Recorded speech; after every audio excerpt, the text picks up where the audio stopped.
Ora, muito boa tarde. Vamos então dar início a esta sessão. Começaria por cumprimentar o Presidente da ABMS, o Vice-Presidente para a Europa da Sociedade Internacional de Mecânica dos Solos e Engenharia Geotécnica, o Vice-Presidente para a América do Sul da Sociedade Internacional de Mecânica dos Solos e Engenharia Geotécnica, o Vice-Presidente da Sociedade Internacional de Mecânica das Rochas, o anterior Presidente da Associação Internacional de Geologia de Engenharia e Ambiente, o antigo Presidente da ABMS, Willy Lacerda, os antigos Presidentes da SPG, o professor Maranha das Neves Ribeiro e Sousa, o representante do professor Victor de Mello, engenheiro Luís Guilherme de Mello, seu filho, distintos colegas e amigos, minhas senhoras e meus senhores. É para a Sociedade Portuguesa de Geotecnia e para mim, em particular, um privilégio acolher no nosso país a primeira Victor de Mello Lecture, o que faço com grande emoção. As Victor de Mello Lectures destinam-se a honrar e homenagear a grande figura de homem e engenheiro que é Victor de Mello. O professor Victor de Mello é considerado na comunidade geotécnica luso-brasileira e internacional uma referência como inovador, crítico e pedagogo no exercício da profissão, como projetista, professor e consultor. Outra honra para nós é que Victor de Mello nasceu em Goa. Além disso, o seu pai também, uma referência, o professor Burland de Mello, notável bacteriologista e epidemiologista, diretor da Escola Médica de Goa, figura que não é esquecida dos portugueses. Passando agora à Victor de Mello Lecture, esta foi instituída pela ABMS para homenagear o ilustre engenheiro geotécnico, o professor Victor de Mello, sócio emérito da ABMS, ex-presidente da ABMS e ex-presidente da Sociedade Internacional de Mecânica dos Solos e Engenharia Geotécnica, conforme deliberação do Conselho Diretor da ABMS em reunião de novembro de 2007. Considerando a dupla nacionalidade brasileira e portuguesa do professor Victor de Mello, a ABMS propôs à SPG a co-organização da Victor de Mello Lecture. Esta será proferida bienalmente a partir deste ano, alternadamente no Brasil e em Portugal. Sempre que possível, deverá ser proferida durante o Congresso Luso-Brasileiro de Geotecnia, evento bienal promovido conjuntamente pela ABMS e a SPG. O conferencista a ser proferido para proferir a Victor de Mello Lecture deverá ser um especialista geotécnico de renome e reconhecimento internacional, sócio da Sociedade Internacional de Mecânica dos Solos e Engenharia Geotécnica, com experiência nos temas com os quais o professor Victor de Mello teve afinidade ao longo da sua prestigiosa carreira de engenheiro, consultor e professor. É neste contexto que, durante este Congresso Luso-Brasileiro, foi decidido realizar a primeira Victor de Mello Lecture, sendo o conferencista escolhido o professor John Burland, que privou de perto com Victor de Mello. Ao aceitar este convite, o professor John Burland associa-se também a esta homenagem a Victor de Mello. On behalf of the Portuguese Geotechnical Society, I would like to thank you very much, Professor John Burland, for accepting to deliver this first Victor de Mello lecture, who is for you a friend and an admirer of yourself. We especially thank you for accepting this invitation with such short notice. However, we wanted your presence, knowing of the friendship between the Mello and Burland families.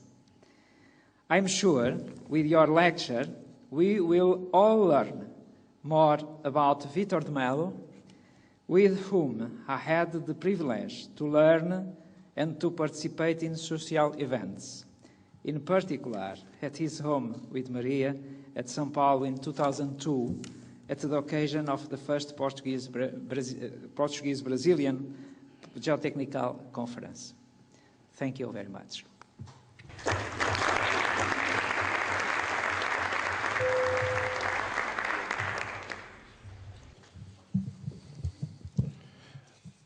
Good evening, boa noite, boa tarde.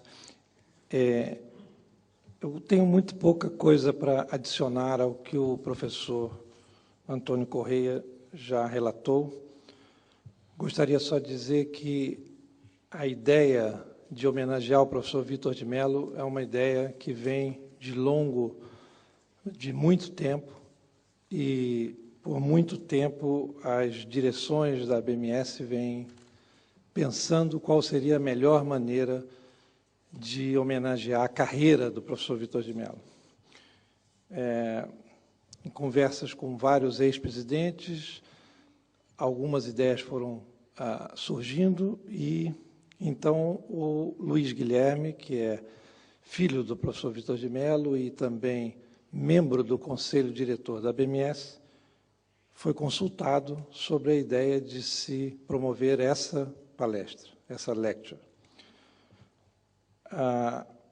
Ele concordou totalmente, achou que a ocasião era adequada, e com isso, então, nós fomos visitar, eu e o professor Valdemar Assis, o professor Victor de Mello, para ter, vamos dizer assim, pessoalmente, a concordância dele.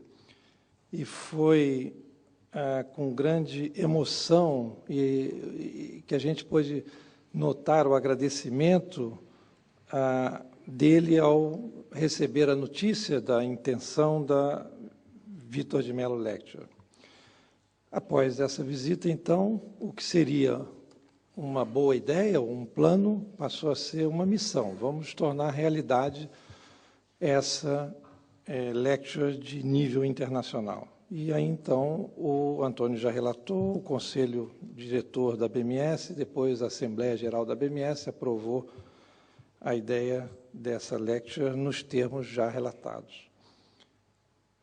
Eu, portanto, queria agradecer à SPG pela concordância e rápida aceitação de toda a ideia e da sugestão de sediar aqui em Coimbra, durante esse quarto Congresso Luso Brasileiro de Geotecnia, sediar aqui a primeira Victor de Mello Lecture.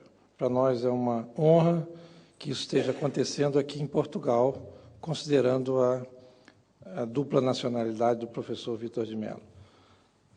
Só queria adicionar que, em resposta a essa nossa sugestão da diretoria da BMS, nós recebemos cerca de 100 mensagens, telefonemas, e-mails, etc., todos unanimemente apoiando a criação da Victor de Mello Lecture, o que foi para nós, então, uma grande alegria. Então, com isso, eu concluo essa introdução sobre a formação ou a idealização da Victor de Mello Lecture, agradecendo todos que participaram e formataram essa ideia ao longo desses últimos, talvez, 12 meses.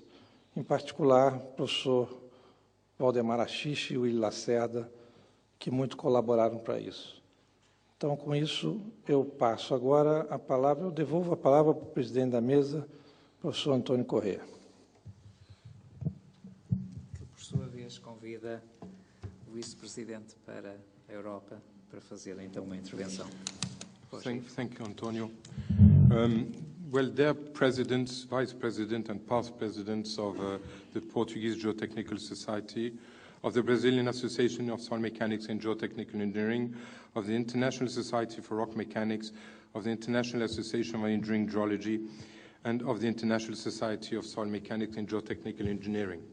Dear colleagues and friends, mesdames, messieurs, ladies and gentlemen, dear Cisa and Luis, dear John, it is truly a great pleasure for me to be here with you for this first Victor de Mello lecture delivered by Professor John Burland.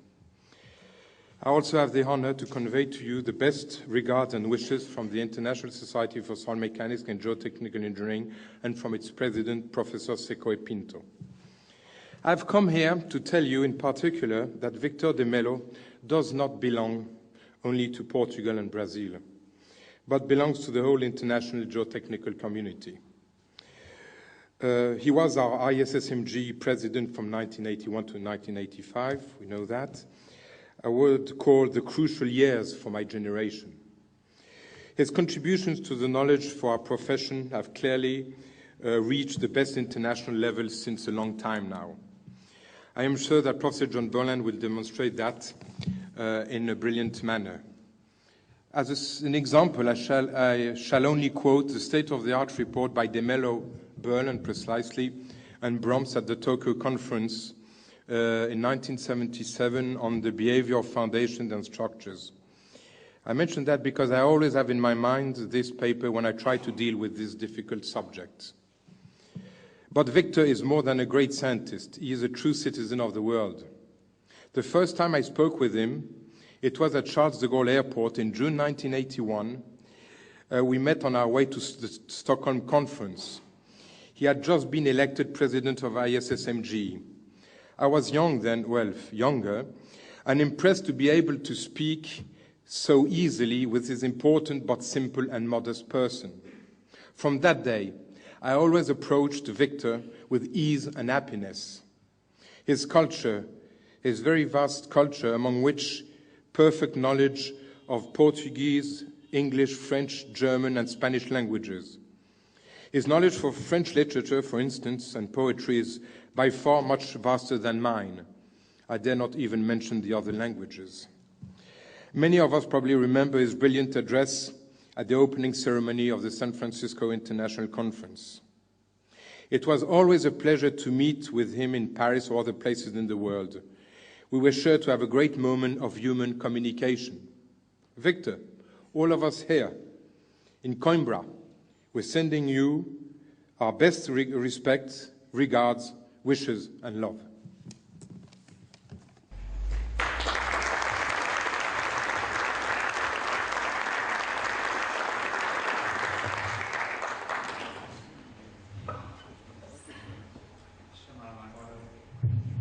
Valdemar Assis, em representação, ou como vice-presidente da América do Sul da Sociedade Internacional de Mecânica dos Solos e Engenharia Geotécnica.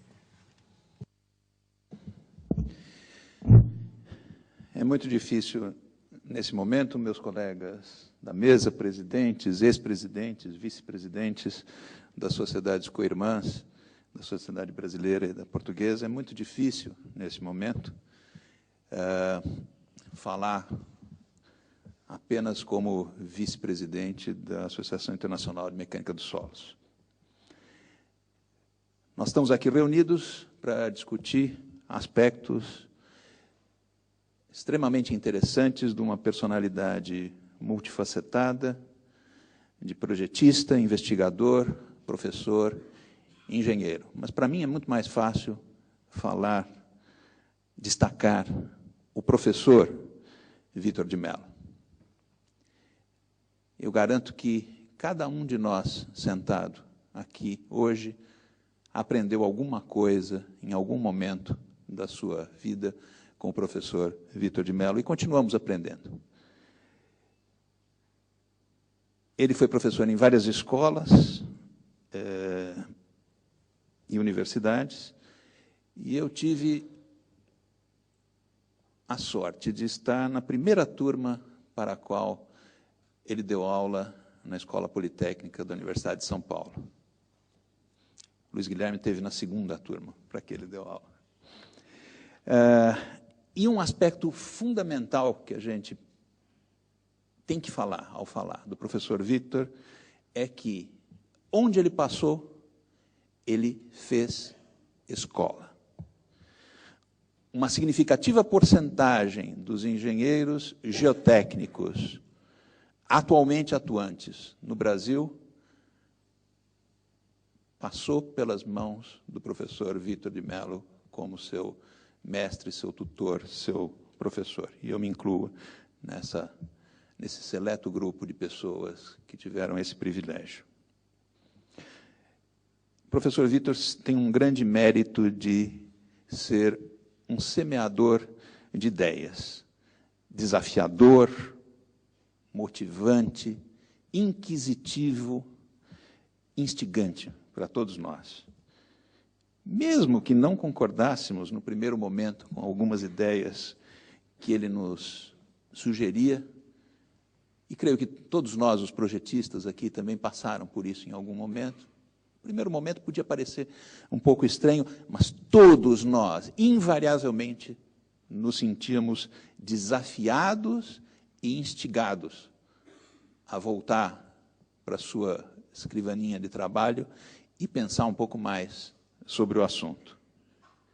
E, invariavelmente, chegávamos a alguma conclusão muito interessante que não nos tinha parecido tão óbvia no primeiro momento. Essa personalidade de semear, essa facilidade de semear ideias e de nos fazer abraçá-las, até mesmo quando elas não nos pareciam promissoras num primeiro momento, é uma dádiva excepcional do professor, como pedagogo. Sempre uma energia inesgotável.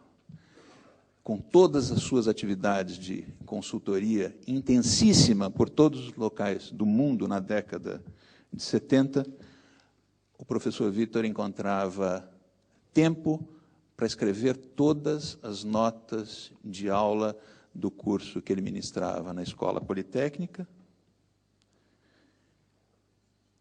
e ainda de me telefonar umas 2 ou 3 vezes por semana, às 6h30 da manhã, para verificar os exercícios que eu havia preparado para as aulas de exercício, para ver se estavam de acordo com a diretriz que ele gostaria de imprimir à disciplina.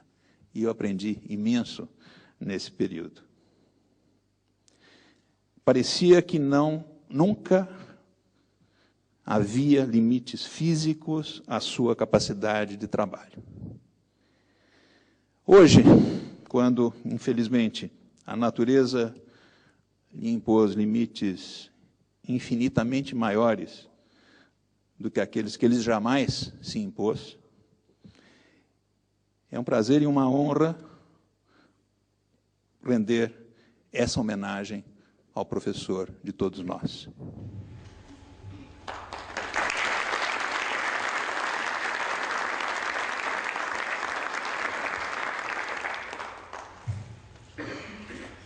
Passava agora a palavra ao vice-presidente da Sociedade Internacional de Mecânica das Rochas, engenheiro Nuno Grossman.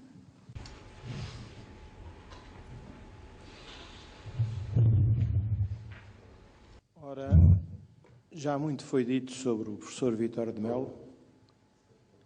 Pessoalmente, a minha primeira recordação do professor Victor de Mello é de uma brilhante conferência que ele proferiu no Laboratório Nacional de Engenharia Civil, suponho que ainda no final dos anos 60, sobre o ensaio SPT. Mas eu, como representante que aqui sou da Sociedade Internacional de Mecânica das Rochas, queria chamar a atenção que o professor Victor de Mello não foi só um homem da mecânica dos solos, foi também um homem de mecânica das rochas, tendo exercido as funções de vice-presidente para a América do Sul, suponho eu, ou no 3º ou no 4º mandato da nossa sociedade. Mais tarde, o professor Victor de Mello foi, salvo erro, o primeiro orador estrangeiro das lições Manuel Rocha, que existem, patrocinadas também pela SPG, para homenagear o engenheiro Manuel Rocha. Além disso, ainda queria referir aqui a uma reunião que houve em Lisboa por ocasião de um simpósio, na altura organizado pelo Dr. Ricardo Oliveira, que reuniu os presidentes das 3 sociedades geotécnicas naquela altura existentes, reunião essa que tentou fazer avançar mais a cooperação entre as diversas sociedades, tendo naquela altura havido um avanço nesta matéria.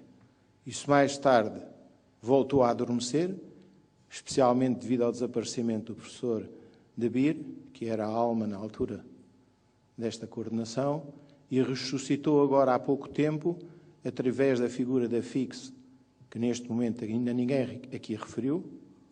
A FIX é uma estrutura que foi criada pela Sociedade Mecânica de Solos, pela Sociedade Mecânica das Rochas e pela Sociedade de Geologia e de Engenharia, e que vai tentar coordenar a cooperação entre estas sociedades. Elegeu há 2 meses o professor Van Impe como seu primeiro presidente, já lançou vários comitês técnicos conjuntos. Eu lembro-me que um deles é presidido aqui pelo Sr. professor Lacerda, há mais, e era o que neste momento se me oferia dizer. Agora, as facetas mais ligadas à Sociedade de Geologia e de Engenharia e o Ambiente vão ser referidas pelo ex-presidente Dr. Ricardo Oliveira. Boa tarde, cumprimentar a mesa, agradecer o privilégio de estar aqui também para dizer umas palavras. Acontece que, como acabou de ser dito, compete-me dizer alguma coisa em nome do presidente, pelo facto de ter sido presidente da Associação Internacional de Geologia e de Engenharia e do Ambiente, mas foram-me dados 3 minutos. O meu presidente da SPG deu-me 3 minutos. Eu vou gastá-los de forma cuidada, equilibrada, e só vou gastar o último minuto a falar no tema da IAEG. Não quero deixar de gastar o primeiro minuto para destacar os mais de 40 anos de conhecimento mútuo entre mim e o professor Victor de Mello, que gerou uma sincera amizade pessoal e que se estendeu naturalmente às nossas famílias. Foi muito gratificante, sempre do ponto de vista pessoal, ter a possibilidade, eu e a minha família, de conviver com ele e com a sua família nos bons e nos maus momentos. O segundo minuto, para lembrar as muitas aventuras profissionais que partilhamos, atuando em boards de consultores do Banco Mundial, nomeadamente para projetos de barragens, e viajando por esse mundo fora, desde o Vietnã à Venezuela, passando pelo Brasil, Moçambique, Portugal, etc., sempre com uma vida espantosa, com um estado de espírito excepcional, com muito humor, com um espírito desafiador, como acabou de ser dito, sempre polémico, no bom sentido, e, mais uma vez, um grande amigo. Finalmente, o terceiro minuto, para referir que a aproximação entre o Brasil e Portugal na área da geotecnia, que não existia até então, data do início da segunda metade do século XX. Num célebre congresso de Mecânica dos Solos, em que se encontraram o professor Costa Nunes, o professor Milton Vargas e Manuel Rocha. Desse encontro nasceu uma amizade também e um relacionamento profissional, e a partir daí criou-se um vínculo que nunca mais desapareceu, pelo contrário, crescente, entre Portugal e o Brasil na área da geotecnia. Vítor de Mello foi logo o primeiro grande animador na sequência desse início, e deu-nos a honra, inclusivamente, de vir para o laboratório durante algum tempo, passado pouco tempo de tudo isto acontecer, e de ser um dos maiores impulsionadores desta cooperação entre Portugal e o Brasil. No âmbito da Associação Internacional de Geologia e de Engenharia, gostaria de referir, porque muitos não saberão, que o Brasil foi um dos primeiros países a aderir à Associação Internacional no final dos anos 60 e que foi selecionado, foi eleito, para organizar o 2º Congresso Internacional em São Paulo, em 1974, tendo como um dos principais responsáveis, nessa época, também o professor Vítor de Mello. Foi um congresso de grande sucesso, o segundo apenas, o primeiro tinha sido em Paris em 70, o segundo um congresso de grande sucesso, à qual ele emprestou, mais uma vez, o seu dinamismo, o seu saber fazer. Pessoalmente, não posso deixar, e para terminar, de referir a minha colaboração nos primeiros cursos de pós-graduação na área da geotecnia no Brasil, tendo sido convidado e aceitado, dar aulas e ser em dois anos consecutivos. Em 1972, no Largo de São Francisco, no Rio de Janeiro, e em 1973, justamente, dei as aulas da disciplina de qual era responsável o professor Victor de Mello. Portanto, tudo isto é com grande emoção, com muita honra que aqui estou e a desejar, enfim, tudo quanto ainda possa ser de bom para o professor Victor de Mello e para a sua família.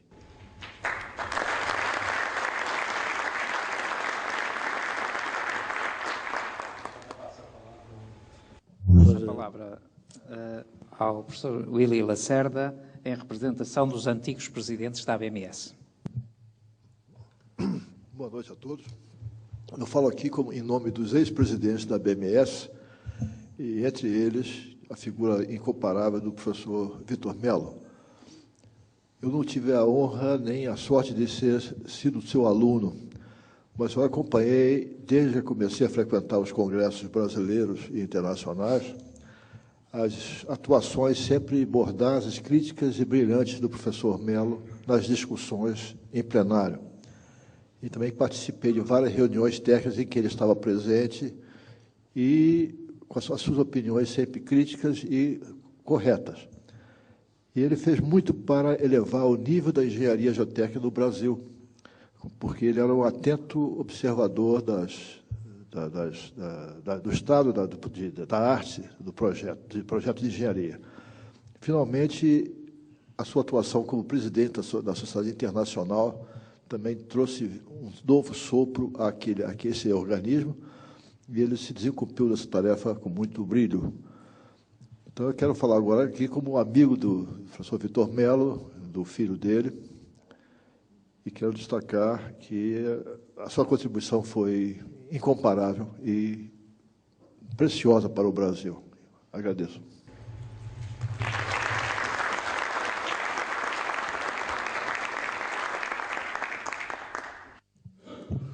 E agora a palavra ao professor Maranha das Neves, em representação dos antigos presidentes da Sociedade Portuguesa de Geotecnia. Distintos membros da mesa, caros colegas, minhas senhoras e meus senhores, foi-me pedido que falasse um pouco sobre, mas muito brevemente, sobre as duas sociedades enquanto tais, e eu gostaria, portanto, de fazer a seguinte reflexão sobre o que têm sido os caminhos paralelos.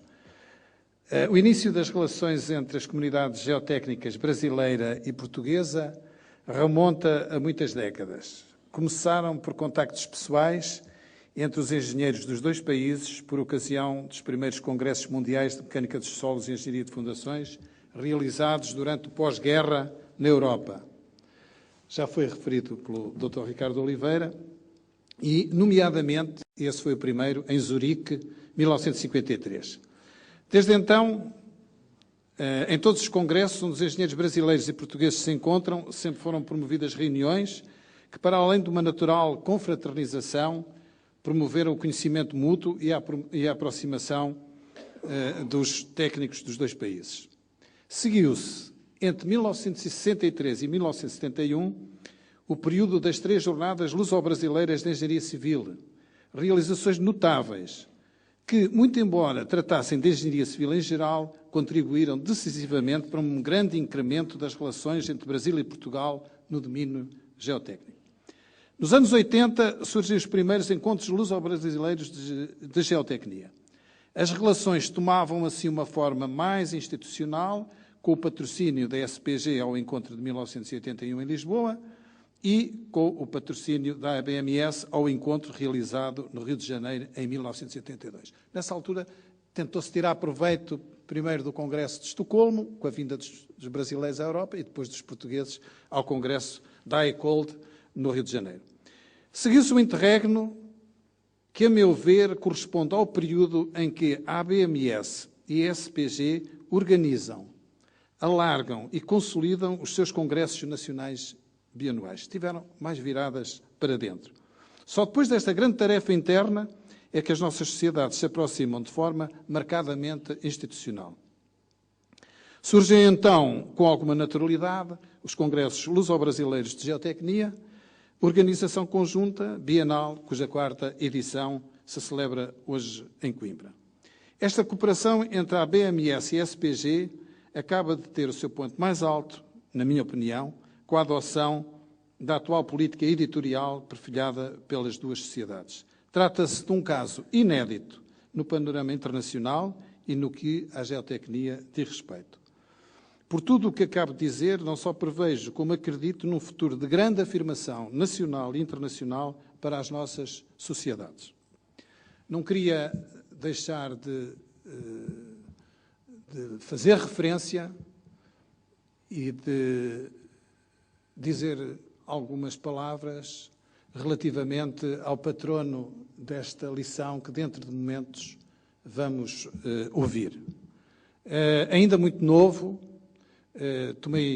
conheci o professor Victor de Mello e ao longo de muitos anos, em diversas situações, fiquei sempre, e sou seu grande admirador, pelo seu nível científico, pela sua imaginação, pela capacidade de questionar aquilo que parecia demonstrado e, permitam-me também sublinhar este aspecto, pela sua cultura. Era uma pessoa de grande cultura.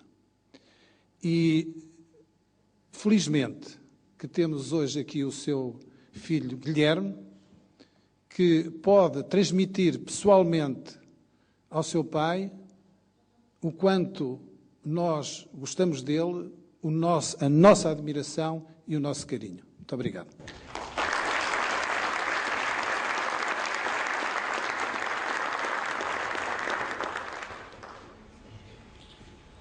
Passaríamos, nesta altura, à apresentação formal do conferencista, do professor John Burland, que será proferida pelo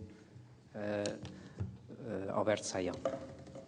We are very fortunate to be present at this very important event in the histories of Portuguese and Brazilian geotechnical societies.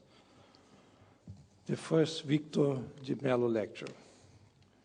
These lectures will celebrate Professor Victor Froilano Bachmann de Mello, the first truly Luso-Brazilian civil engineer to make outstanding contributions to the geotechnical engineering profession. Born in May 1926 in Goa, Portuguese Indies, and also holding the Brazilian and the Portuguese passports, Victor de Mello spent about 60 years of his career in Brazil. Besides his many international achievements, besides being a former president of the International Society of Soil Mechanics and Foundation Engineering, he is also a former president of ABMS, the Brazilian Society, a member of the National Academy of Engineering in Brazil, a member of the Order of Engineers in Portugal, an emeritus member of the Brazilian Geotechnical Society in Brazil, a honorary member of the Portuguese Society, a recipient of the Terzaghi Award in Brazil, and a recipient of the Manuel Rocha Award in Portugal. But nobody could be more appropriate for delivering this first Victor de Mello lecture than our guest speaker, Professor John Burland. He is an emeritus professor at the Imperial College and a very close friend and collaborator of Victor de Mello for several years. Their classic state-of-the-art report on the behavior of foundations for the International Conference in 1977 in Tokyo is a fine example of this partnership. In August 2006, Victor de Mello mentioned in an interview to the ABMS newsletter that John Burland is one of the greatest names in the history of in the history of international geotechnics. Born in England, our guest speaker was educated in South Africa, where he obtained his bachelor and his master degrees in civil engineering. After returning to England, he earned his PhD from Cambridge in 1967 and worked as a senior research investigator at the Building Research Station for about 13 years. In 1980, Professor Burland was appointed to the chair of soil mechanics at Imperial College, where now he is an emeritus professor. In 1981, he accepted a temporary appointment as Secretary General of the International Society of Soil Mechanics and Geotechnical Foundation Engineering at that time, in order to run the council meetings and the details of the Stockholm International Conference. In addition to being very active in teaching and research, our speaker has been involved in several major projects in UK and abroad.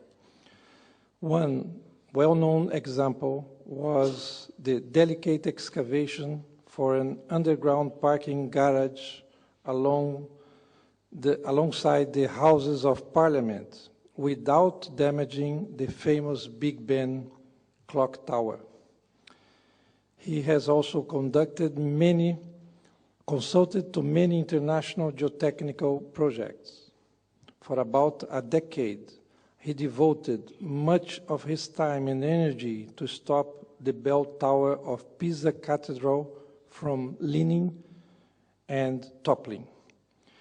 In recognition, the President of Italy awarded him in 2003 the honorific title of Commendatore of the Italian Order of Merit.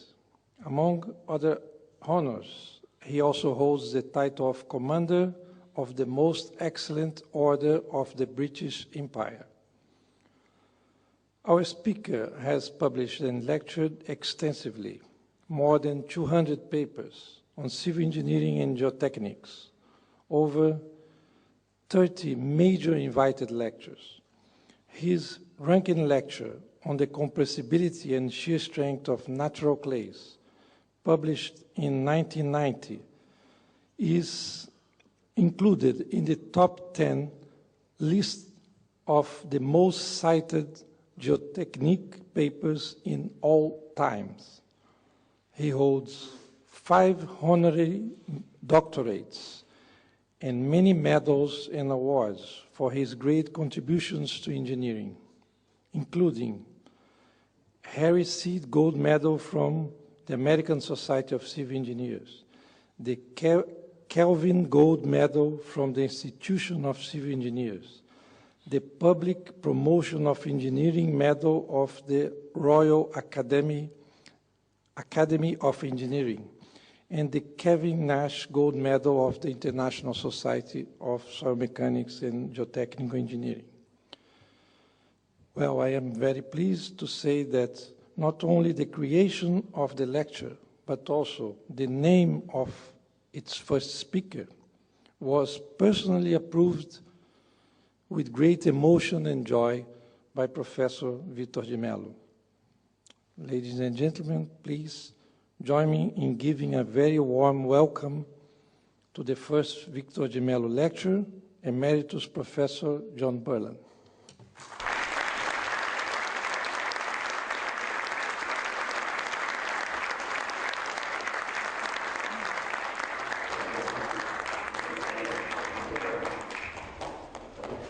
Mr. Presidents, Vice Presidents, past Vice Presidents, ladies and gentlemen, first of all, Antonio, thank you for your very, very kind words. I can't remember who it was who said so, but after hearing an introduction like that, I can't wait to hear myself speak. But words really cannot adequately express how privileged I feel to have been invited to deliver this first lecture in honor of Victor de Mello. But a huge responsibility rests on my shoulders this evening, because I have no doubt at all that this annual lecture will become one of the major events of the geotechnical calendar. The more I thought about possible topics, the more strongly I felt that this first lecture should attempt to capture something of Victor the person and Victor the engineer. And suddenly the responsibility becomes even greater. For how can one possibly adequately portray someone having the vitality, the breadth of interests, the culture, the creativity, the intellect, and yes, the sheer genius of Victor de Mello?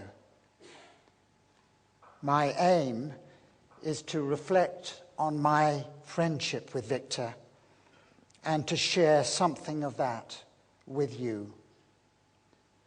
Now, this is really not the time or the occasion for a scholarly treatise on Victor's life and his engineering contributions. And the word reflection, which I've carefully chosen, means the throwing back of images. And that's what I hope to do, to share with you some of the images of this truly remarkable man. Now, I first met Victor and Maria Luisa on Friday, the 5th of September in 1975, and it's clearly impressed on my memory. I had been invited to give a keynote lecture at the 6th African Regional Conference in Durban, and a small group of us had the privilege of participating in a pre-conference tour which started in Pretoria, driving eastwards to the Kruger National Game Park, then south to Swaziland, and then southwest to Durban on the coast, southwest coast of South Africa. And this small party included Professor Kevin Nash and his wife, Mel, George and Daphne Donaldson, who some of you will have known well, Andy Robertson, who acted as our leader, who lived in South Africa at the time, with his wife, Granny. And the de Mellos were to join us in Swaziland. Rather sadly, I had to leave my wife, Jill, and our 3 young children with friends in Durban. And we set out from Pretoria on the 3rd of September, reaching the eastern Transvaal town of Nelspruit, which is very famous for the wonderful oranges that it grows. And that evening, we got together and had a wonderful time getting to know each other. And then the next day, we moved into the Kruger National Park, the game park, and saw all sorts of game, hippopotamus, elephant. We didn't see lion, actually, but a lot of other game. And that evening was a lovely, warm, balmy evening under the southern stars, the sky heavy with the southern stars, and also the sound of croaking frogs and chirping crickets. It was real vintage Africa. And we were cheerful and friendly. And then Kevin Nash said to us, tomorrow the de Mellos are going to join us and things will change. This sounded just a little bit ominous, so we pressed him a bit further, and all he would say in this rather conspiratorial way, just wait and see. So we waited. Now, I had been in Mexico City at the 1969 conference when Victor had presented his weighty and brilliant state-of-the-art report on foundations in clay. And it was an impressive document and certainly a very impressive presentation. And I was far too shy to introduce myself to him. So I worshipped him from a distance. And I was delighted that he actually referred to some of my work. And that was good enough for me. But I was very keen to meet Victor because, as our chairman said, late in 1974, I'd been invited to prepare a state-of-the-art report for the Tokyo conference with Victor, with Bengt Broms, and with Jacques Florentine as co-authors. I'd managed to get together with the latter two, but I hadn't managed to lasso Victor at that stage. So I was keen to meet him. Very early on the Friday morning, in very high spirits, we headed south out of the game reserve. We crossed the Crocodile River with the bushveld looking lovely in the early morning sun. And we saw a pack of wild dog and antelope, and it was thrilling. And then we had a very long, hard journey to Mbaban, which is the capital of Swaziland. And there we stopped for lunch at the Holiday Inn, and we relaxed around the swimming pool. And then who should appear but Victor and Maria Luisa, wearing large, floppy sun hats. And immediately, the whole atmosphere became vibrant. And there was non-stop conversation, and we laughed, and we joked, and we even sang. And it wasn't that Victor and Maria took us over. It was they that galvanized us, and we were all drawn in to this new, vital experience. Once or twice, Maria even scolded Victor for showing off, and he took it like a lamb. In my vote of thanks to Victor's 1977 Rankin Lecture, I actually referred to this meeting and the fact that for the rest of that trip and the following conference, and for weeks after, we were all living in what I can only describe as a state of heightened intensity. Now, during the next 2 days, we drove southwest to Durban, visiting various civil engineering works on the way. And at each site, Victor subjected the engineer in charge to intense interrogation, not just in relation to the technicalities of the scheme, but the economic and the social aspects as well. It was done with good humor, but with an obvious breadth of experience and a remarkably quick and incisive mind. And in between, during our bus journey and in the evenings, our conversations ranged widely over almost every conceivable subject.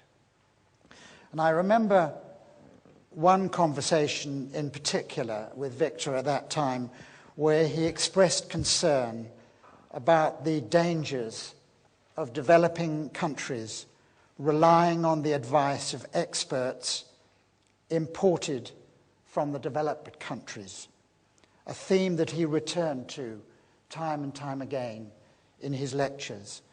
And referring to the classical story of the siege of Troy by the Greeks, he would use the phrase, "Beware of the Greeks bearing gifts." And I think we both agreed that a modern adaptation of that phrase, when you are being offered computer software by a computer geek, is beware of geeks bearing gifts. Now, learning from these conversations with Victor, I always tell my students from developing countries not to believe that the sophisticated developed countries have all the answers. I say to them, remember that your own special challenges are just as intellectually demanding as ours. And I learnt that from Victor. This should excite you. Now, as we approached Durban, we passed through the seaside resort of a little town called Umdloti, where I had holidayed as a schoolboy at the age of 14. And on mentioning this to Maria Luisa, she insisted that we stop the coach and went on to the Golden Sands and danced to celebrate my return after 25 years. And Maria Luisa referred to that occasion in her farewell address at the 1985 San Francisco conference, and I quote, "I recall a beautiful night dancing barefoot with John Burland on a beach in Durban. Brother John, that night was unforgettable." It certainly was for me. She then wrote a note to my wife, Jill, and said, "You don't have to worry, Jill." Well, we don't have a photograph of that event, but that photograph was taken at the final conference banquet and dance, so I thought you'd be interested to see it. And so we arrived in Durban on for the 6th African Regional Conference, and here for the first time I was able to watch Victor in action at a conference, both formally and informally. And he participated as a panel member in a number of the technical sessions, and two in particular made a profound impression on me. First of all, the author of one of the papers was attempting to correlate the coefficient of subgrade reaction K from plate loading tests with relative density established from the standard penetration test. And Victor completely demolished the paper using the arguments that he had developed in his classic 1971 state-of-the-art report on the standard penetration test. And what interested me particularly was how upset Victor was that this well-known author had made no reference to his state-of-the-art report. And I quote, you'll have to imagine Victor talking, "I excuse myself for repeating my earlier work. I would have been quite satisfied if the authors had quoted it as a reference and had curtly stated their disagreement with such and such.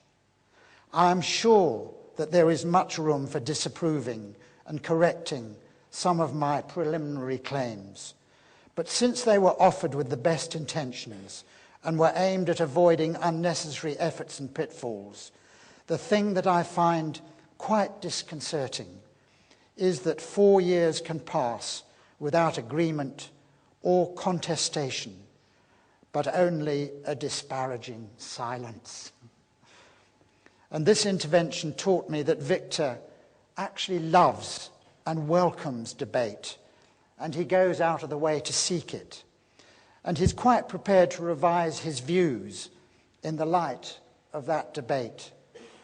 But he thoroughly disapproves of any work that does not take due regard for previously published results, particularly when they appear in a major international forum.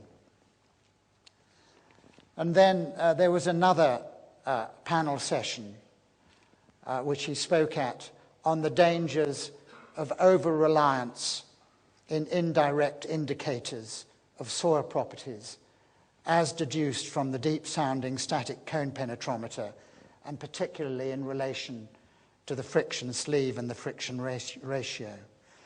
And at the 6th International Conference in Montreal, he had warned very strongly of the dangers of replacing careful inspection and description of representative soil samples with indirect indicators in the form of the friction ratio.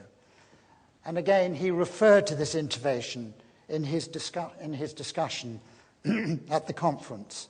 And again, I quote, "I took the liberty to submit a discussion decrying the introduction of mechanistic practices that would wipe out the painstaking gains of the fundamental principles of soil mechanics, of requiring first the determination of the nature or the classification of the soil type by direct sampling and not by indirect inference."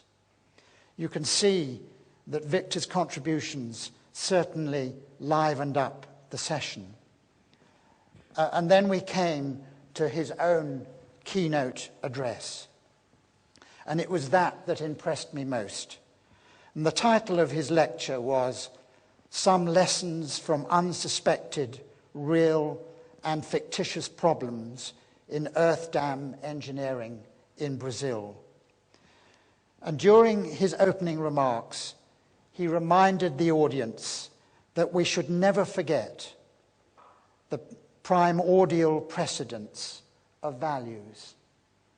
Human being first, engineer second, specialist third. And he returned to that again, time and time again in later years. And this is his quote: "But I am compelled to state right at the start that in my experience it is principally in the connection between soil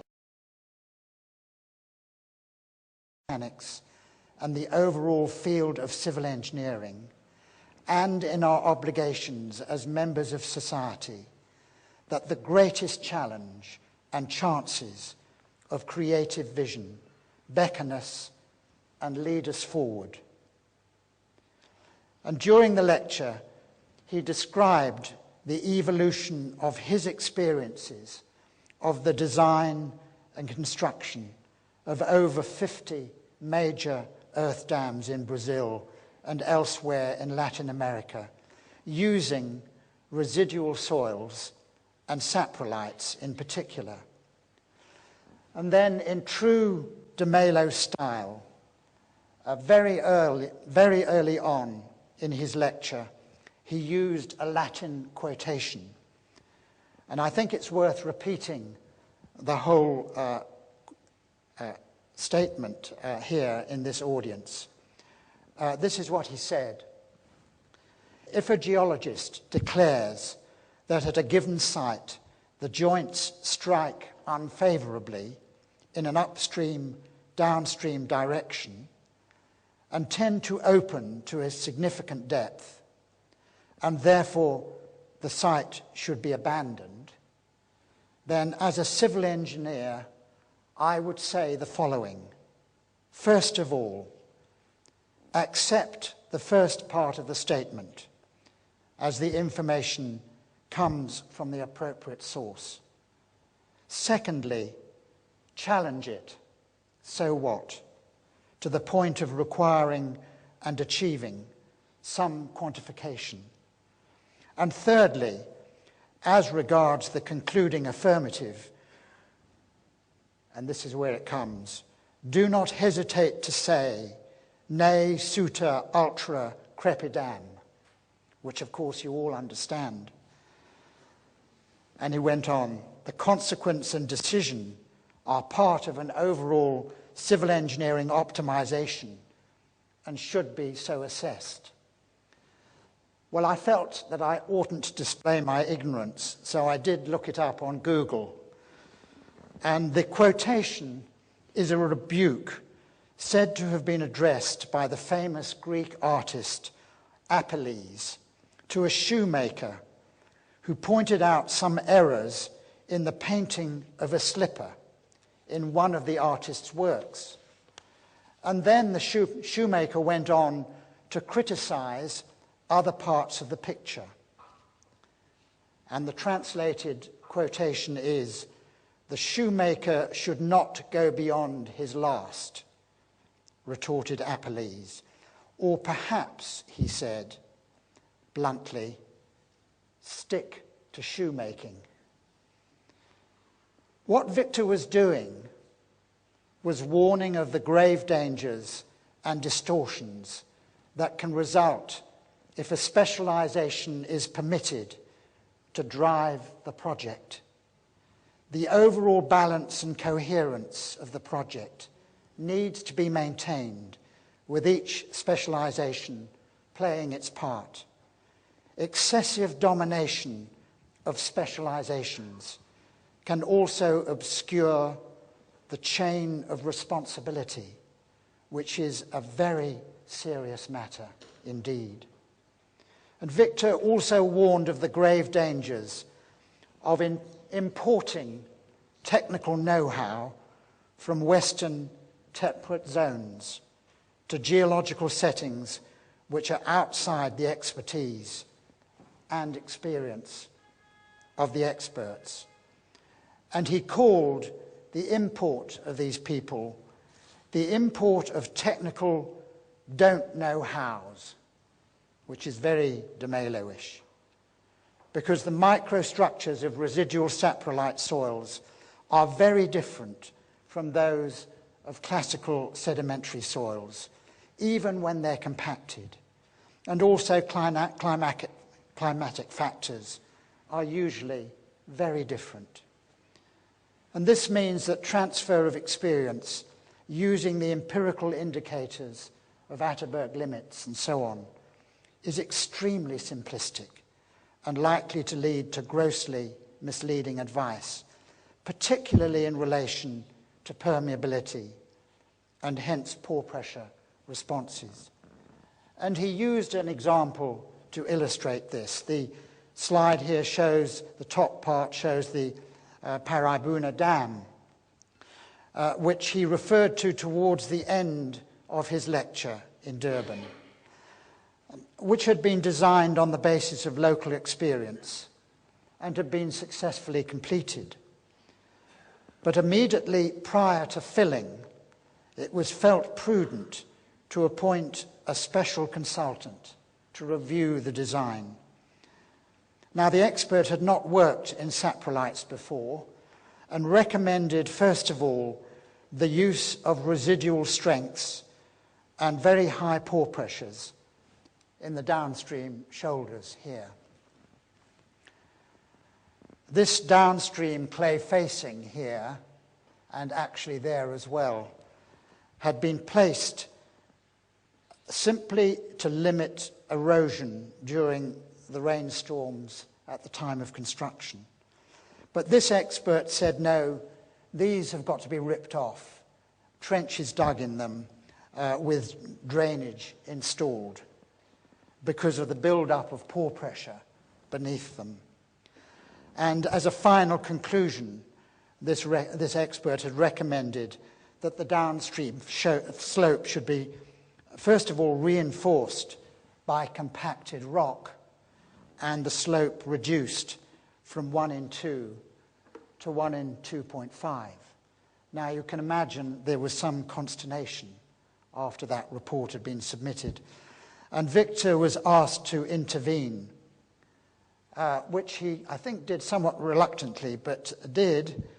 And he recommended, after studying it very closely, that filling could actually commence without these measures, and that very careful monitoring of the extensive instrumentation that existed in the dam, that monitoring should take place. And the performance of that dam proved outstanding. In fact, in his view, the dam truly represented a considerable advance on the more traditional empirical designs that were being used in Brazil at that time. Now, the lower figure here shows a schematic idea of Victor's for improving that dam design, even though it had been very successful, using inclined upstream chimney filters and a central clay blanket here. And he enlarged on these ideas in his Rankin lecture.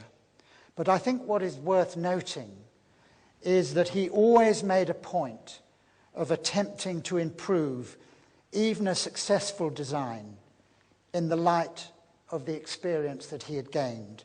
And I think that's a most valuable pointer for young, aspiring civil engineers to never be satisfied, but to look continually for improvement. Now, that lecture at the 6th Regional Conference in Africa was packed with engineering wisdom and philosophy, challenging conventions, and it was expressed, as I've no doubt you would appreciate, in complex, poetic, and colourful English, and it was truly inspiring. So, what is the genesis and the background of this remarkable person whom I had just encountered for the first time in South Africa? Well, Victor Froilano Bachmann de Mello was born in Panjim, Goa on the 14th of May, 1926, and is one of 6 children. His father, Indalencio Froilano de Mello, was Indo-Portuguese and was a renowned bacteriologist specializing in tropical diseases. His mother, Hedwig Bachmann, was Swiss-German and had been head of a secondary school in Switzerland.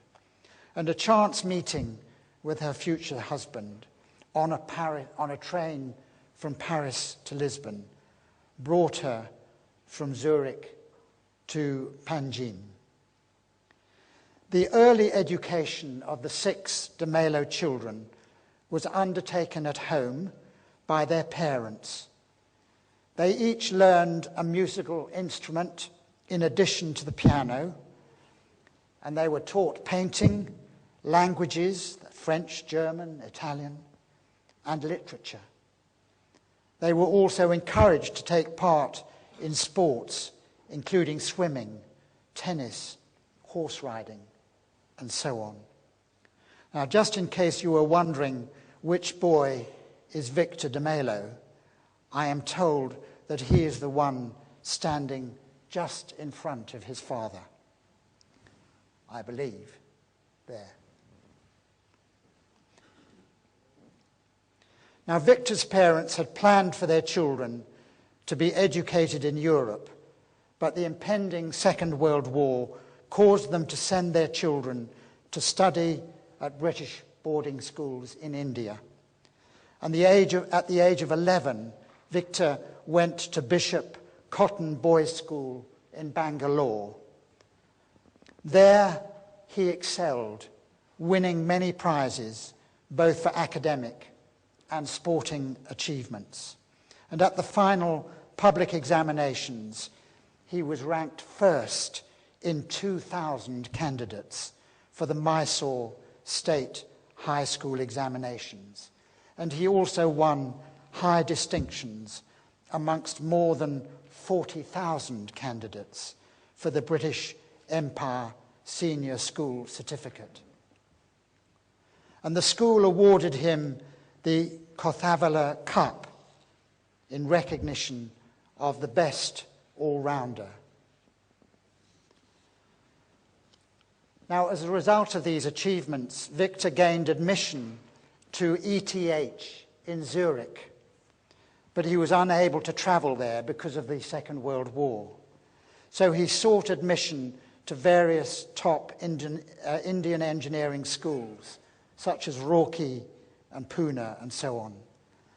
But despite his outstanding achievements at school, he was denied entrance because the system would not countenance a Portuguese Goan. So instead, through the family's contact with a famous American missionary surgeon, he joined the inter-science course of Ewing Christian College at Allahabad in January 1942, which was a 36-hour train journey from his home. And once again, he performed brilliantly in his examinations. But in order to complete his 3rd year at this science course, he had to move once again, this time to Lahore in present-day Pakistan, to the Foreman Christian College. Because of his musical ability, he used to play the organ in the school chapel. And one day, while he was practicing the piano in the principal's house, the principal stopped him and asked him what profession he intended to follow. Victor explained that he wanted to study civil engineering, but as he was unable to travel to Zurich, he was filling in time by his science studies. And the principal, aware of his high first term grades, responded, "Why don't you go to MIT? It is an engineering school of the highest ranking." Now, it turns out that Dr. Rice, the principal, was the brother-in-law of Professor Carl Compton, who was president of MIT.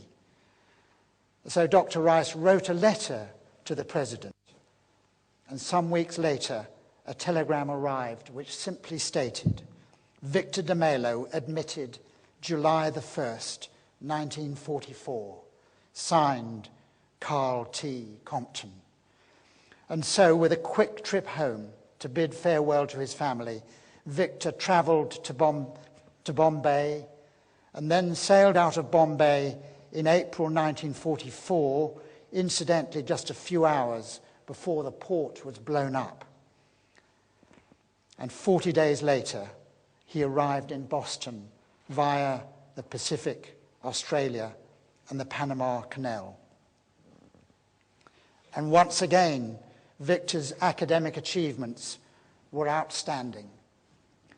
And by accelerating his studies, he obtained his BSc degree, and this date's important, remember it, the 17th of June, 1946. And he completed his MSc in September 1946. He had planned to move to Brazil, and he'd been offered a contract by Cobast Light. But he was persuaded by Professor Donald Taylor to stay on as his research associate to conduct research into a new contract on soil solidification, which was given to MIT by the US Corps of Engineers. And that's what Victor worked on at the same time that he was doing his DSc degree, which he successfully achieved. These are some collages, really, taken at the time of his stay at MIT. Here we see Victor, and here is Casa Grande. I suspect this might be Victor here. Yes, there's Victor. There is Victor and Casa Grande. Who might that be, I wonder? Tazagi, do you think? And here is Victor. Now, on completion of his doctorate, Victor began work on yet another research contract on the shear strength of clays. But after 7 months, and in spite of Donald Taylor's attempts to dissuade him, Victor ended his 5-year association with MIT. What he wanted was the action and the creativity of real civil engineering and its service to society. In particular, the challenges of the brave new world of Brazil beckoned him, and so he arrived in Brazil under contract on the 14th of August, 1949. And from 1951 to 1967, Victor was successively chief design engineer, technical director, and superintending director of Geotechnica Incorporated, which at that time was by far the largest company for consulting and special services in geotechnical engineering in Latin America. Here is a picture, a delightful picture, taken around that time with his father.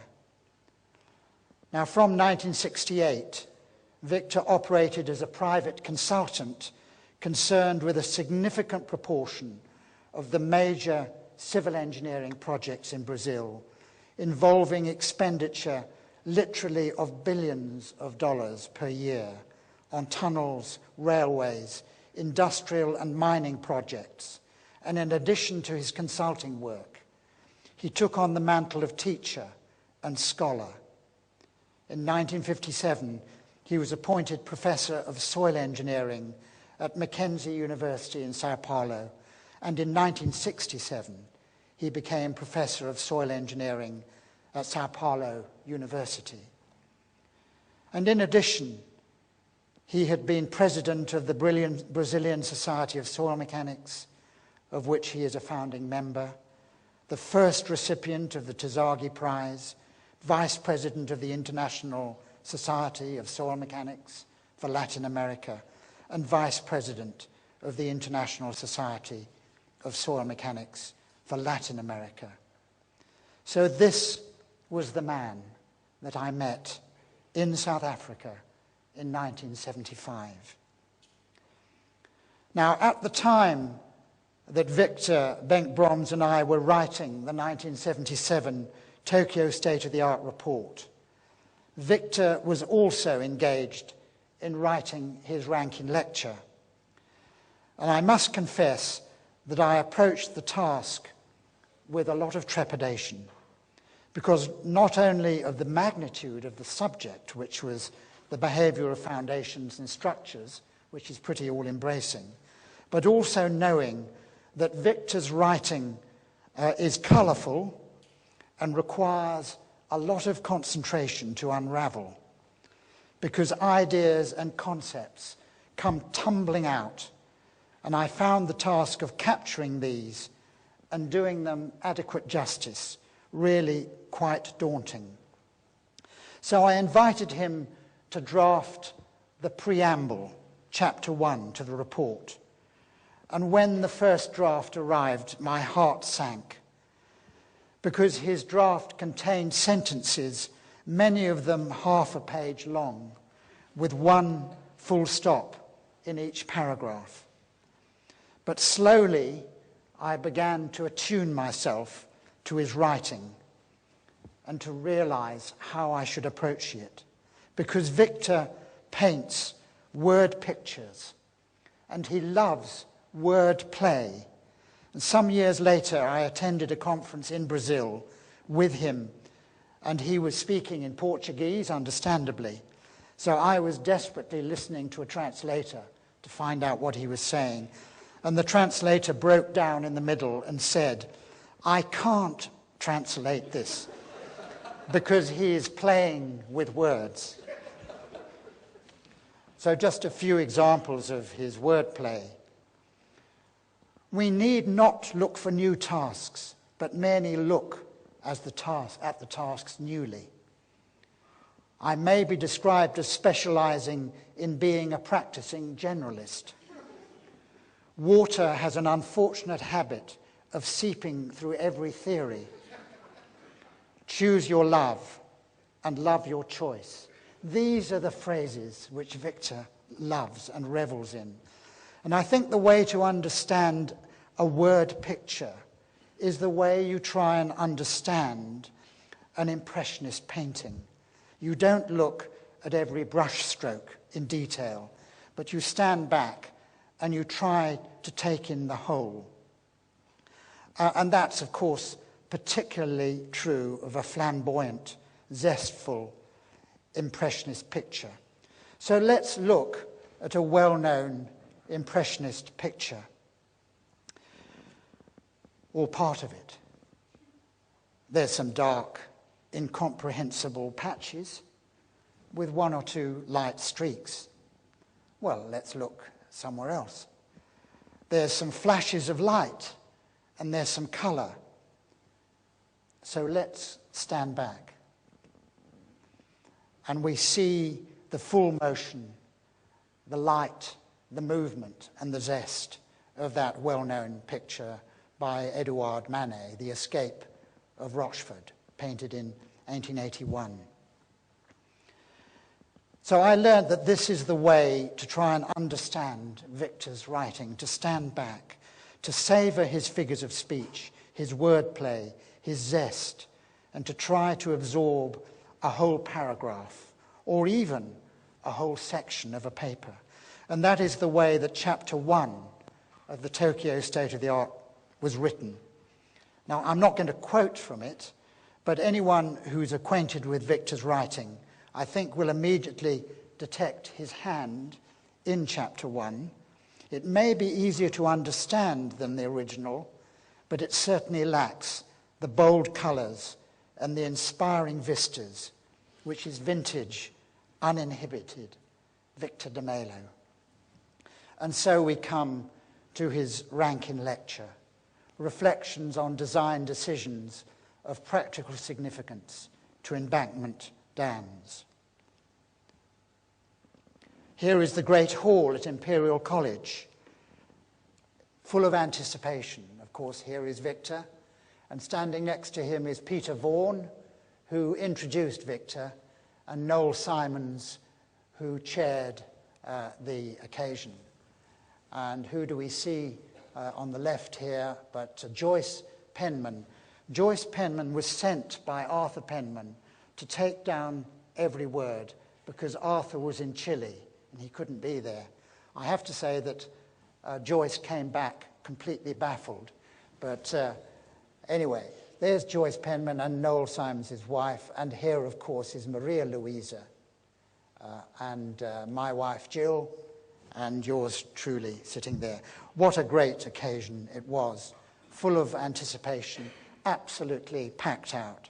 And here is Victor delivering the 17th Rankin lecture, surely the pinnacle of any geotechnical, indeed any civil engineer's career. And the first few pages of the paper form an illuminating and thought-provoking treatise on the fundamental principles of engineering design, and they really are worthwhile close study and discussion. Now, characteristically, Victor de Mello began with a Roman legend, and during the long-running war between Rome and Alba Longa, it was agreed that settlement of the war would depend on the outcome of a battle between the Horatii triplets of Rome and the Curiati triplets from Alba Longa, both sets of triplets being of the same age, and male, of course. Now, in the battle, the three Curiati were wounded, but two of the Horatii were killed. And the last Horatii feigned flight and enticed the Curiati to pursue him. Now, because they were wounded, the Curiati became spread out, and this allowed Horatius, the surviving Horatii, to slay each one by one. And Victor argued that it is in Horatius that we find a real engineer, rather than face by full frontal assault the uneven odds of direct attack. He chose to feign running away from the problem, thereby subdividing it into components that were individually tackled with ease. And then followed a fascinating discussion on the role of prediction in design, with the modern emphasis on developing sophisticated methods of testing and of numerical modelling.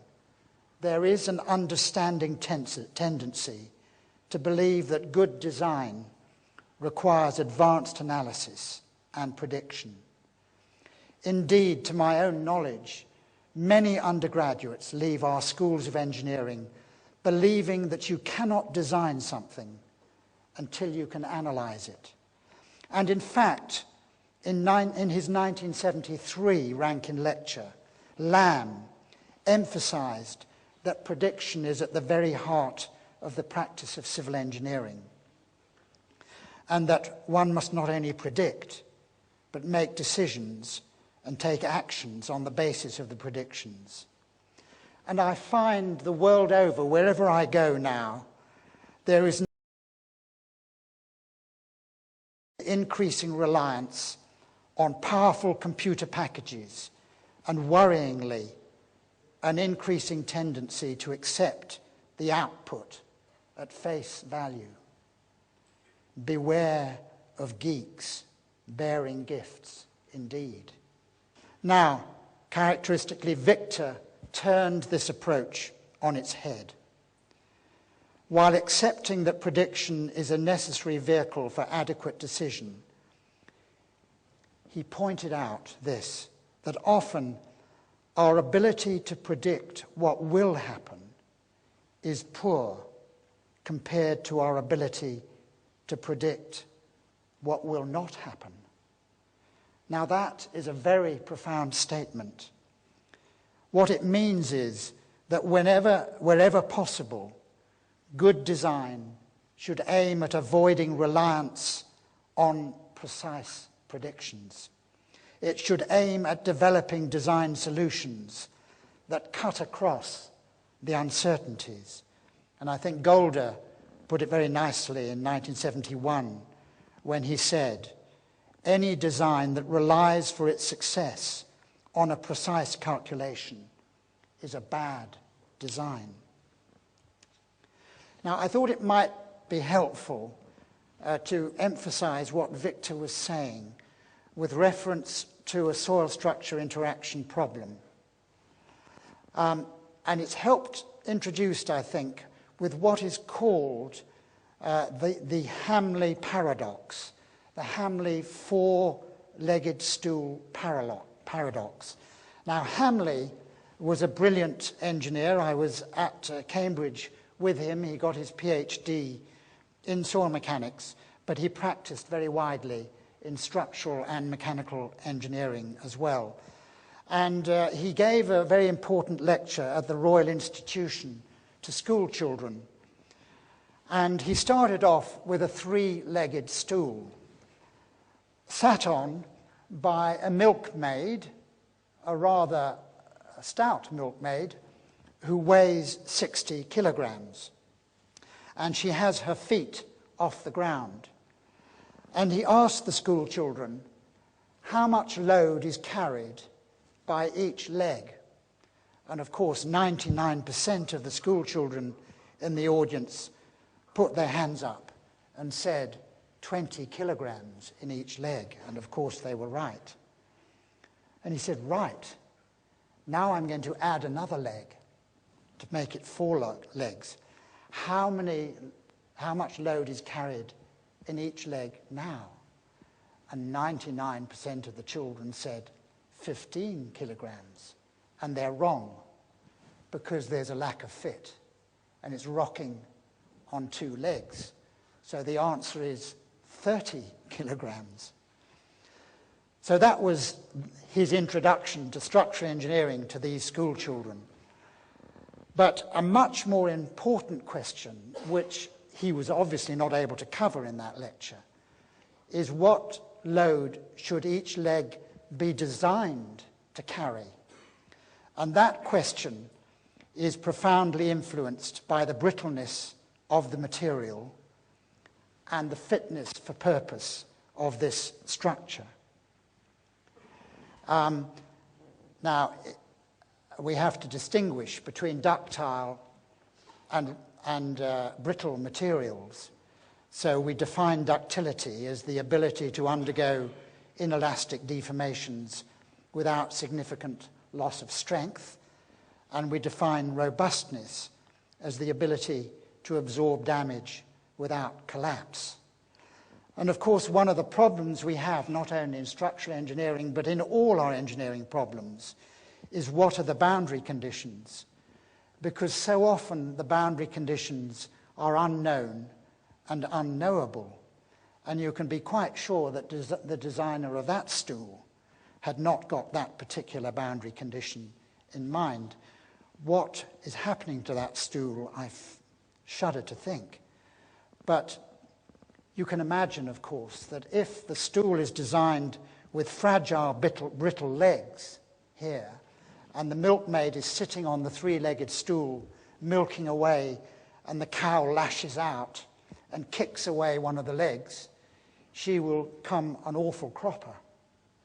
And similarly, even with the four-legged stool, if the materials are brittle, it is very probable that one will break, the load will redistribute, and there will be a progressive failure of brittle behavior, and the milkmaid, once again, will come to an untimely end. However, if the legs are made of ductile materials, then even if the stool is badly distorted, it's unlikely that it'll break so badly that the milkmaid will fall to the ground. We just hope the cow doesn't kick her. So here we see the great benefits of ductility and robustness in design. Now, why am I saying all this? It's because Jacques Heyman, who is the most outstanding structural analyst at Cambridge University, used Hamley's paradox. And I'm quoting from him now. Hamley's four-legged stool stands for the general problem of design of any redundant structure. To calculate the actual state, all three of the basic structural statements must be made: equilibrium, material properties, and deformation. Calculations do not, in fact, lead to a description of the actual state, because the boundary conditions are often unknown and unknowable, and an imperfection in assembly or a small settlement of a footing will lead to a state which is completely different from that calculated. And he goes on to say, this is not a fault of the calculations, whether elastic or plastic. It is a result of the behavior of the real structure.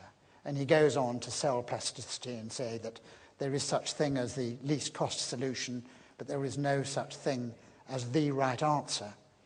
So in summary, the state of stress within most redundant structures is both unknown and unknowable. Somebody please tell a structural engineer that. And it's not the fault of the engineer, and no calculation method will change it. It is because of the inevitable uncertainties of the real-life situation. And these uncertainties are dealt with in design by incorporation into codes of practice, appropriate ductility and robustness. That's why our structures stand up, not because the calculations are correct. Now, Victor understood that implicitly. That's what he was saying. And he set out a checklist of 5 design principles. Now, I don't expect you to read that. That's taken straight from his Rankin lecture, and it's not a very good copy. There'll be a better version in the printed version. And what I've tried to do is to rewrite those in general engineering. But what he did right at the start was that he's distinguished between mechanical behavior which results from an integration of average properties, what he called statistics of averages, and the behavior that is triggered by some type of local phenomenon, which he calls the statistics of extreme values. And if we go back to the previous problem, compression of a leg would be the summation of the compressibility of all the elements in a leg. But of course, the buckling of that leg would be a local extreme value phenomenon.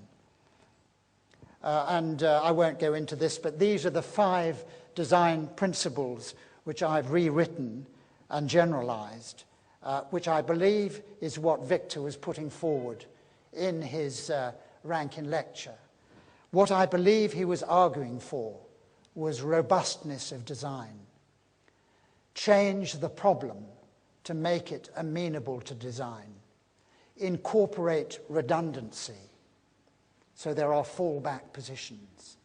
Use observational control during construction to preload your structure. And very, very importantly, ask the what-if questions at the end. Now, he finished his Rankin lecture with an Arab proverb. Now, anyone who can finish an hour-and-a-half long lecture with a proverb like this deserves to be congratulated, but here he goes. He who knows not and knows not that he knows not, he is a fool, shun him. He who knows not and knows that he knows not, he is simple, teach him. He who knows and knows not that he knows, he is asleep, wake him.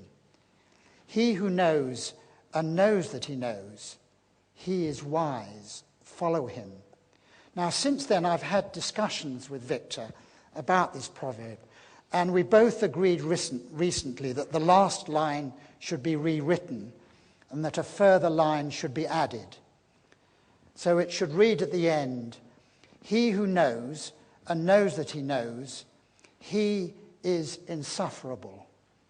Use him. He who knows and knows that he knows not, he is wise. Follow him. I'd much rather work with this chap than this one, wouldn't you? Now, after the Rankin lecture, I spent a fair amount of time in Brazil on various projects and got to know Victor and his family and their way of life. As far as I can ascertain, Victor would wake up and work very early in the morning. He would then arrive for breakfast as fresh as a daisy. He would then engage in a day's activities, be that work or relaxation. And after an evening meal and a relaxed stroll, we would all retire to bed and Victor would return to his study, working into the small hours. On one occasion, I calculated that he must be averaging 4 hours sleep a day. And yes, I do look a lot younger there, don't I? This is a slide taken when the de Mello family took me down to Rio after one of our projects up in Sao Paulo. Another one of the projects that I got involved with Victor was the Tietê River tunnel crossing, in which a large diameter sewer interceptor tunnel ran very close beneath the bed of the river Tietê. The diameter of the tunnel was about 4.5 meters, and the crown was about 2.5 meters below the river bed.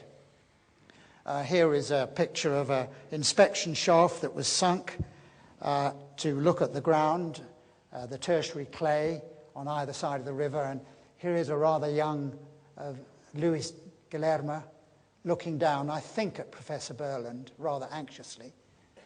And here we're having a discussion with Dan Eisenstein, I think that is there, Victor and myself. And the tunnel was successfully driven under compressed air of about half an atmosphere, and the project has been written up. Now, after or during that project, we relaxed at the de Mello's home in Guarujá, and I came to realize that Victor was an expert ocean windsurfer, and he spent a lot of the time teaching us how to do the same. And we relaxed. This shows Sir Alan Muir-Wood, who was on the consulting board, Frank Wiebe, Dan Eisenstein, there he is, Burland drinking again, and Victor and Maria Luisa. A lovely, relaxed occasion. And it was then, on Monday, the 27th of April, 1981, while we were working on that project, that I had a phone message telling me that Professor Kevin Nash, Secretary General of ISSMGE, had died. And the following morning I spoke to his wife Mel and also to the President, Professor Masami Fukuoka. And they said, would I take over as Secretary General at least until the end of the Stockholm International Conference, which was due to take place in a couple of months' time. Well, that was really how I came to witness Victor's election as president of the International Society. Prior to the conference, he'd been on a consulting project in Africa, and he'd intended to attend the executive meeting at which the election was due to take place. But he experienced a whole series of delays of the sort which I experienced yesterday, actually. So I felt for him. I now know what he felt like. But we were kept posted by telegrams and phone calls coming through as Victor struggled towards Stockholm. And the tension at the conference was almost unbearable. And Maria Luisa was absolutely distraught. And it's no secret that she carried out a fair amount of lobbying of delegates on Victor's behalf. And then in a very dramatic fashion, Victor arrived to cheers all round to hear that he'd been elected president. And there was no argument about it. It was a very, very clear margin indeed, and it's all written up in the minutes, and you can read that. And the result was announced on Saturday, the 17th of June, 1981. Exactly 35 years to the very hour that he'd received his degree from President Compton at MIT. Now, I think it's worth recalling Victor's acceptance speech in Stockholm because, again, it portrays his primordial order of values, that it's human being first, civil engineer second, and specialist third. And this is what he said: "Indeed, we embrace a profession in order to better fulfill ourselves as human and social beings. Within our profession of civil engineering, we delve into a specialization in order to better fulfill ourselves as professionals. We may even need to restrict ourselves within geotechnique to a subspecialization, but only in order to further fulfill ourselves within our calling as human beings. Let us never lose sight of the order of priorities in such allegiance, since specializations are meant for the betterment of society, through us and despite our deficiencies, and never to the detriment of our fulfillment as world citizens. Geotechnical engineering is of service to all civil engineering." A very, very powerful statement. And here is Victor with his gavel as president, having shortly after being elected. And he threw himself wholeheartedly into the service of the International Society. The first thing he did was to initiate a root and branch revision of the statutes. He then expanded local and regional activity by encouraging an expansion in the number and diversity of technical committees. And during his presidency, he traveled over 30 countries to attend conferences and congresses. And I think what is so remarkable about this is not simply the number of conferences and meetings that he traveled to and undertook, but actually the number of lectures and papers that he gave, never repeating a subject. Now, as so often at his side during this time, and who sustained him and inspired him, was of course his wife and encourager, dear Maria Luisa. And it was also during this time that his son, Luis Guillermo, first appeared on a speaker's platform with his father. So this is a momentous event. And this takes us to the San Francisco Conference, 1985, the international conference which is, of course, the climax of the president's term of office.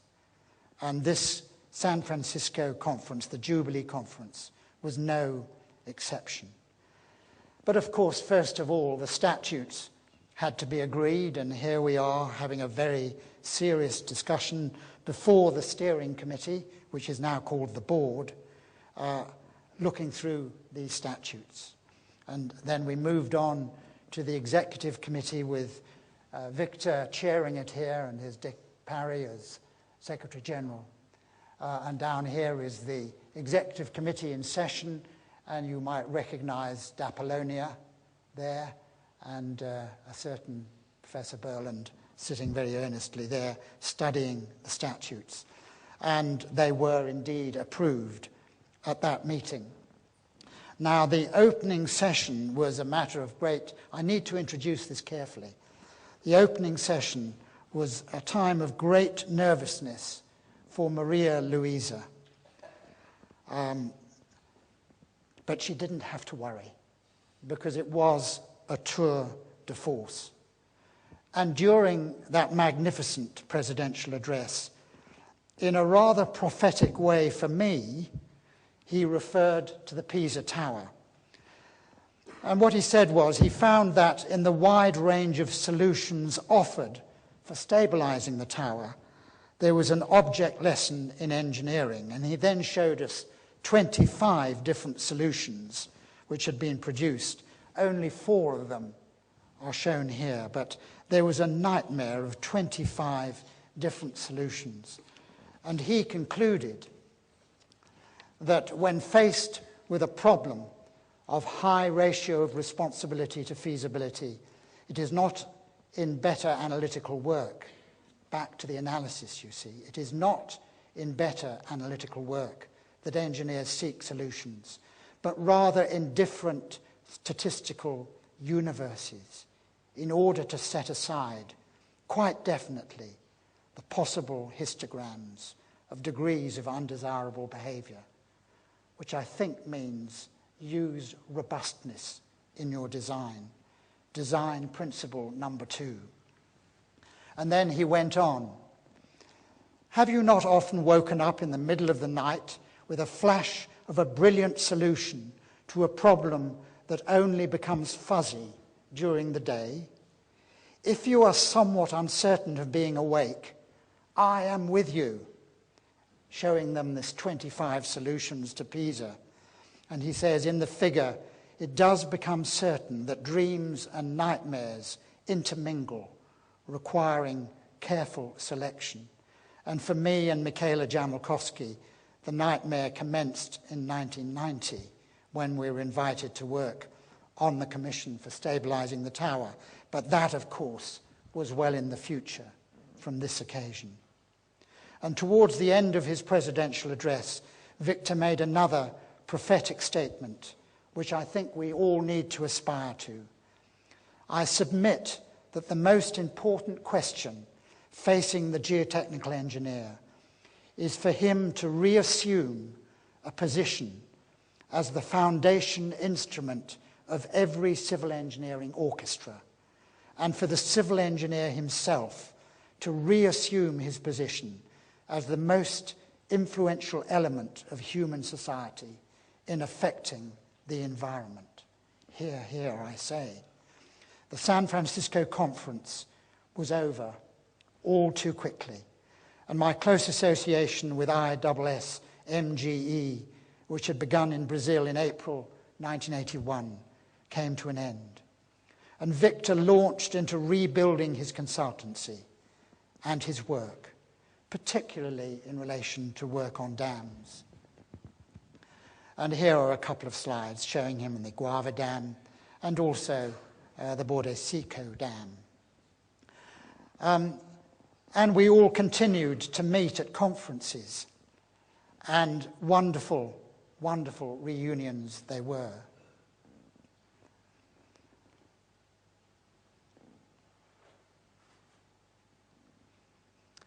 From the middle of 1998, Maria Luisa's health began to deteriorate.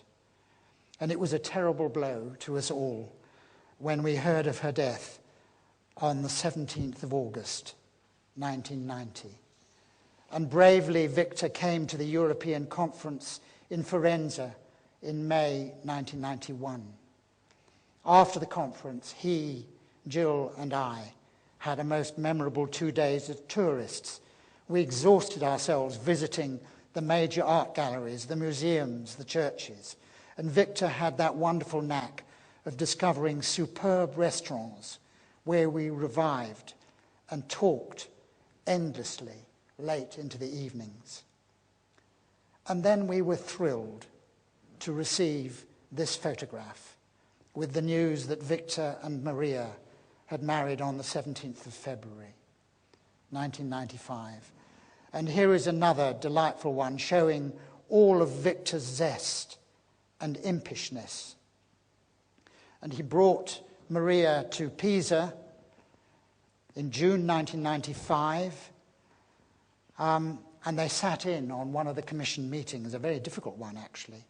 And here we have a picture of us having lunch after that meeting.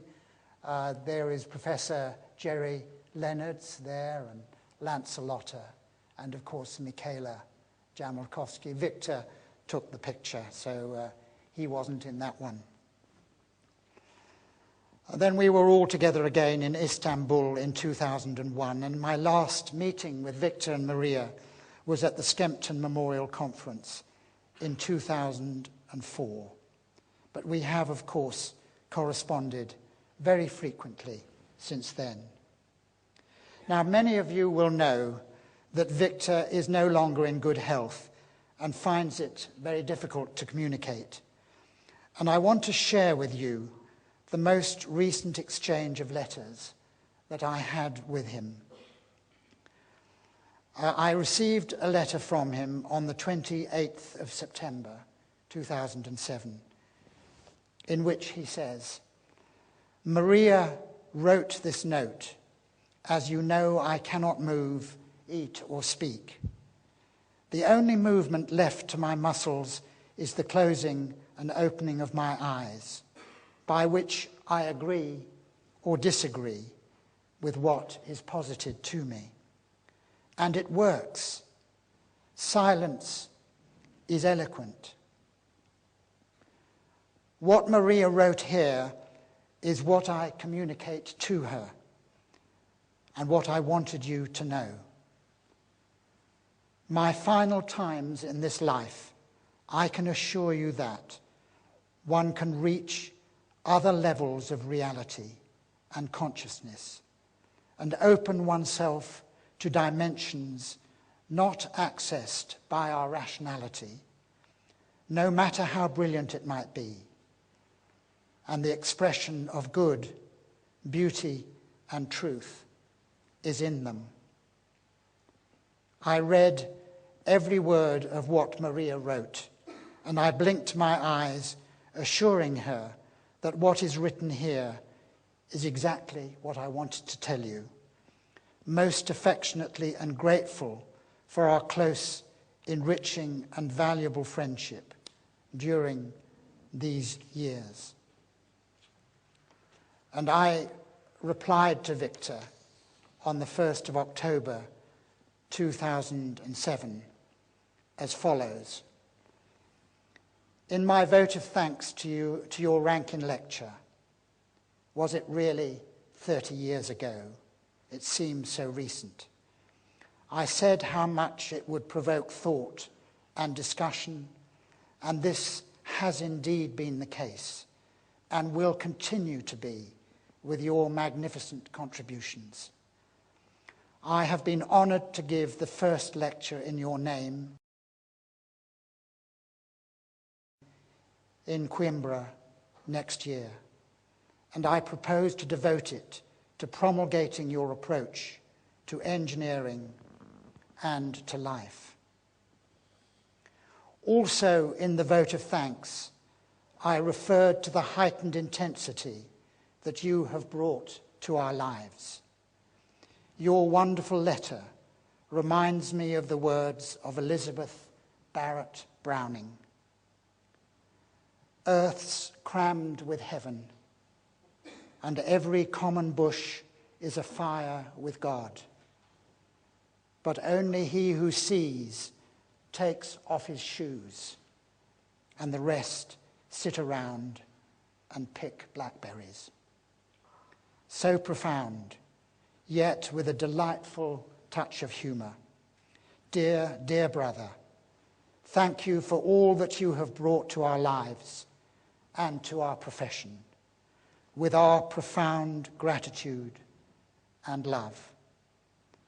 I feel sure that you will agree with those sentiments. Thank you.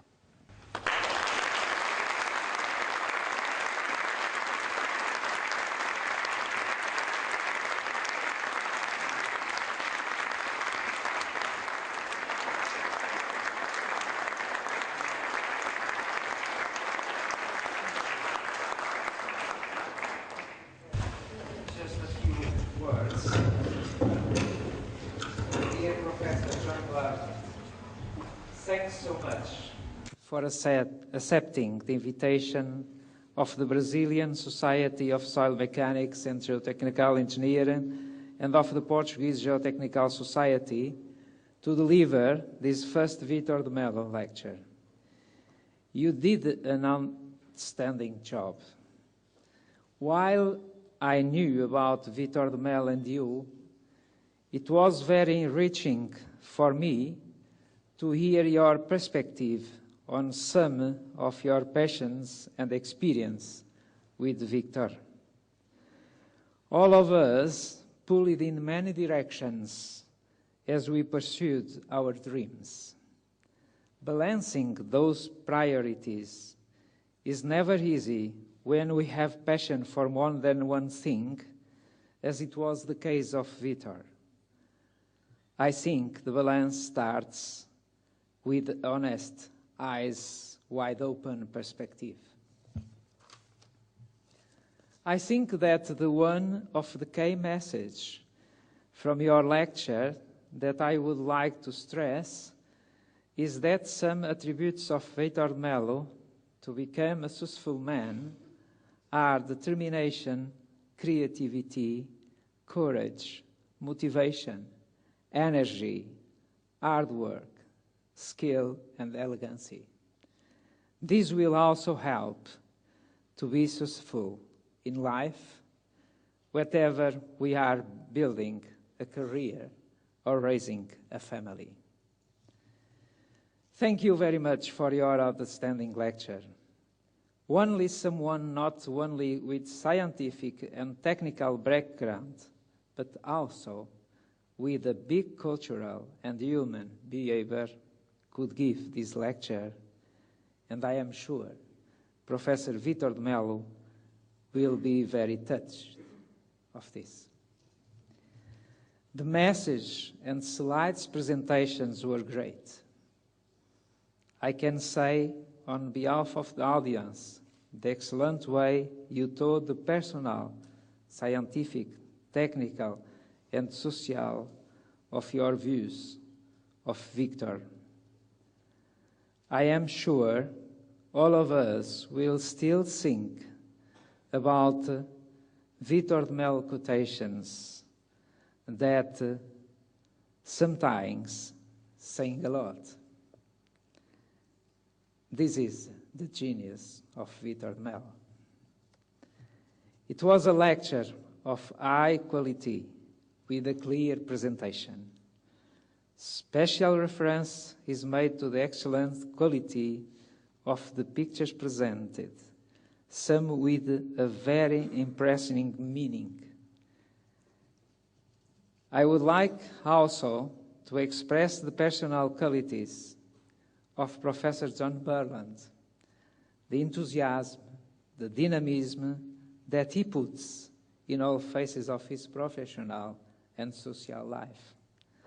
I have respected, admired you for many years, but my esteem for you has taken a quantum leap to an inspired level. I marveled at your steady stream of knowledge, understanding, and perspective about Victor. And I was moved to tears at some parts of your speech when you talk about them. Dear Professor Burland, your lecture was again, an exceptional one that we hear from you. It meets our test of being memorable without any question. Having you here was the fulfillment of a wish of all of us, but your perception, insight, clarity, charisma, and how eloquently you express your thoughts exceed our expectation. Finally, I would like to congratulate Professor John Burland by the memorable first Victor de Mello lecture he delivered, and it is with great pleasure that I propose a vote of thanks, and I ask the audience to join me in the traditional way. Thank you.